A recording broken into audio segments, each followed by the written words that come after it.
今年全运会10月将伫台南登场，总决赛期间，议员无分哪力，拢替选手争取提高金牌奖金。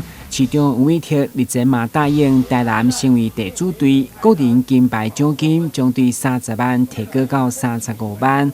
对此，议员蔡玉辉、蔡淑慧甲李宗成的联合质询，嘛进一步表示，为了提高士气，鼓舞选手，只要全运会台南队达到30万金牌成绩，因3位将加码30万。同时嘛，希望市府带动企业团体共同来消停。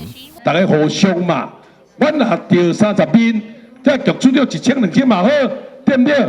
大家你捧场，甲咱台南市政府捧场，咱3个都要出10万啊！啊，恁加减要出一个够要紧。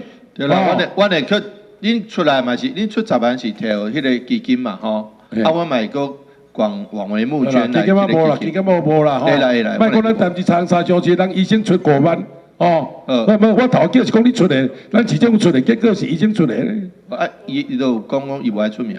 蔡水议员提议就是讲咱得金牌超过30面的时阵，阮愿意一人出10万啦吼，来帮助咱台南市才会得奖杯金牌的选手。第二，我嘛呼吁这基础说，大家加减添悠悠啦，1000、2000无嫌少，5000嘛多好啊，大家去甲企业。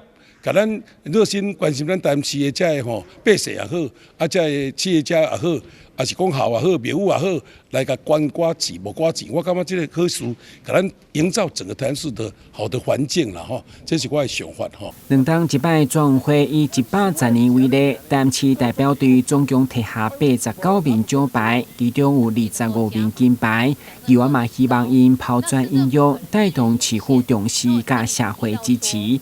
同时，依照现况6都的金牌奖金，台南加码到35万以后，已经是6都上悬。